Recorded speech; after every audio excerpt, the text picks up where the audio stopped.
Welcome back. The Miami Herald has uncovered how a local developer hired Miami Mayor Francis Suarez to allegedly use his influence to push through a multi-million-dollar project that was stalled in the city of Miami. I spoke to two of the reporters on that story, Sarah Blasky and Joey Fletchis, about what they have found so far. So what we know now is that Mayor Francis Suarez was getting paid $10,000 a month for at least a period of almost 2 years by a developer, Rishi Kapoor. And that developer, Rishi Kapoor, had business in front of the city, specifically this project called Urban Coconut Grove. And what that was supposed to be was a co-living workspace modern development project that Rishi Kapoor had been pushing. But in 2022, it hit some permitting problems, specifically a zoning problem. And when that happened, documents obtained by the Herald, internal company records provided to investors in this project, showed that when that impediment was hit, Rishi Kapoor turned to Mayor Francis Suarez for help pushing it through. And ultimately, by the end of 2022, it did get pushed through. Those issues were resolved. Joey, do we know how those issues were resolved and what role the mayor may or may not have played? What we have from the records is references to contacts made to Mayor Suarez to help push along the project and permitting process. They're denying, the mayor's denying, the developer is denying, and the city manager, who was said to have attended a meeting in these records, these internal records, he's denying having attended a meeting about this project. So, Sarah, explain to me what the potential issue is here. Why is this a problem? I mean, if I'm the mayor of Miami and somebody wants to do a development that can bring jobs in terms of construction, that can provide more housing, more work, flow for my city, isn't that a good thing? Isn't that what the mayor is supposed to do to help projects like this along? So on the surface level, this is very normal. Mayors, commissioners always bring projects to the city manager, the zoning director, saying, I support this project, it's going to be good for the community. That's kind of part of the job for an elected official.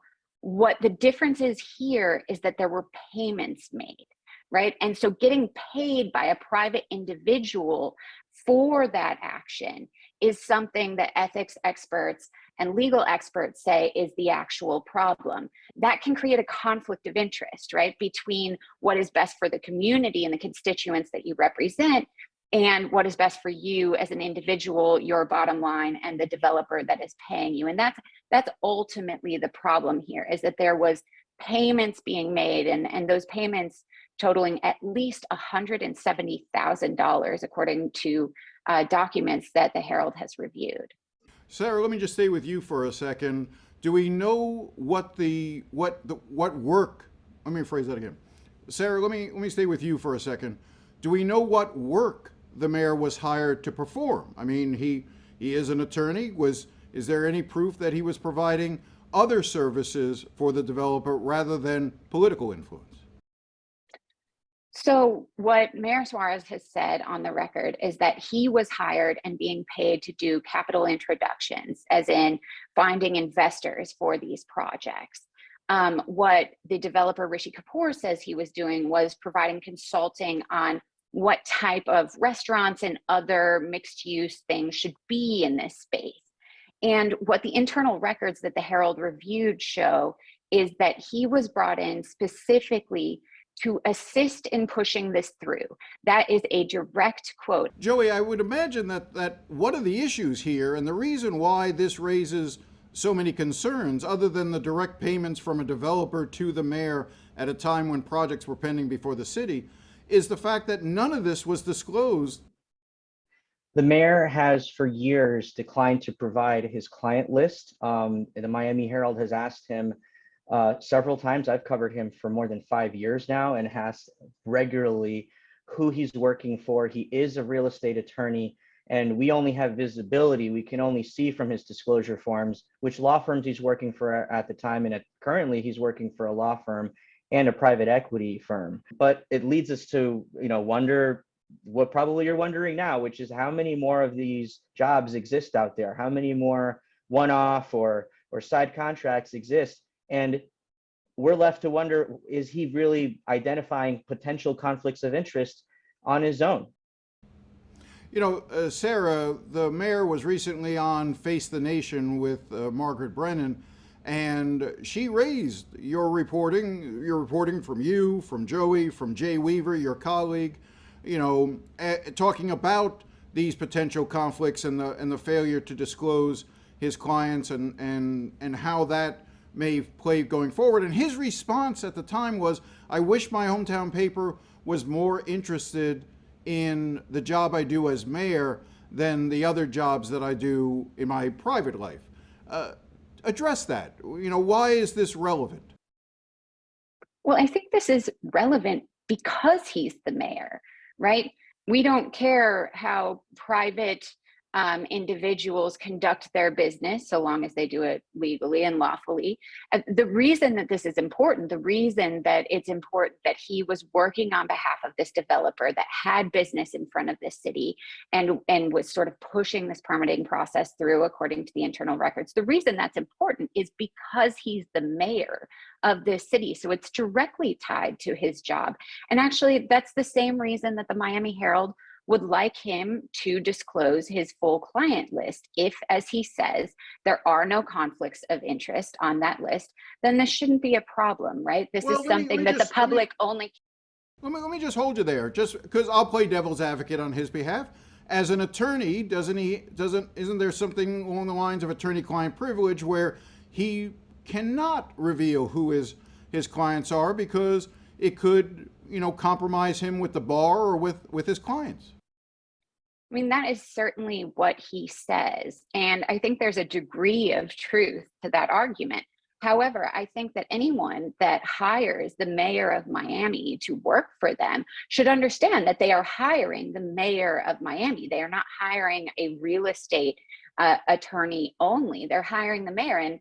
And you know, it was clear from these internal records, at least in the case of Location Ventures, that they hired him, you know, they kept referring to him as Mayor Francis Suarez or the mayor, not just Francis Suarez, the attorney, right? So he's being hired as the mayor. And that is an important distinction. And I think clients need to understand that with hiring a mayor, there needs to be a level of disclosure. But now that there are questions raised by this particular case with Location Ventures, and there was no transparency around it, it sort of does call into question the broader picture of who are his clients. Do they have business in front of the city? Has there been, you know, the proper disclosures? And those are the questions the public has. And so far, the mayor has not answered those questions. Joey, this all comes at a time when Mayor Suarez is entering the presidential race. He's got people already on the ground in Iowa sort of working for him. He's got individuals I've spoken to him, where he's talked about laying out a plan to run for president, that he has to get in the race by a certain date so that he can have the number of donors that he needs to get on the debate stage. And he envisions himself being a player nationally. What does this do in your thinking for his national ambitions, and how real are his dreams of being president?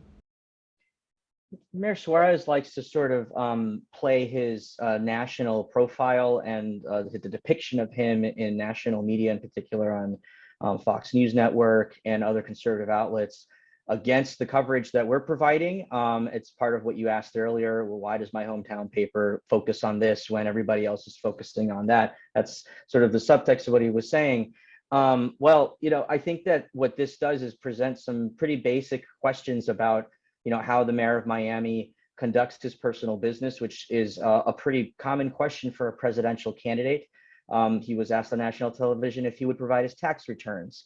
He did say yes, and so we look forward to seeing that if it happens. But he is sort of aligning himself to make a run. Everything that we've seen suggests that he's putting the pieces in place.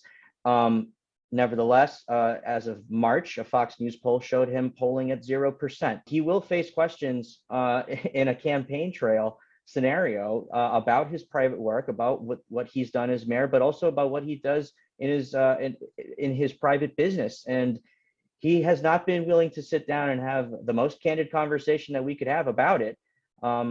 we would be interested in having that conversation, especially if he does declare to run for president, so that everybody can see. Suarez denies he has done anything wrong. I recently spoke to Suarez, and he has agreed to come on the show, so we look forward to hearing his perspective. We'll be right back with a clip from my new documentary on Ron DeSantis. Stay with us.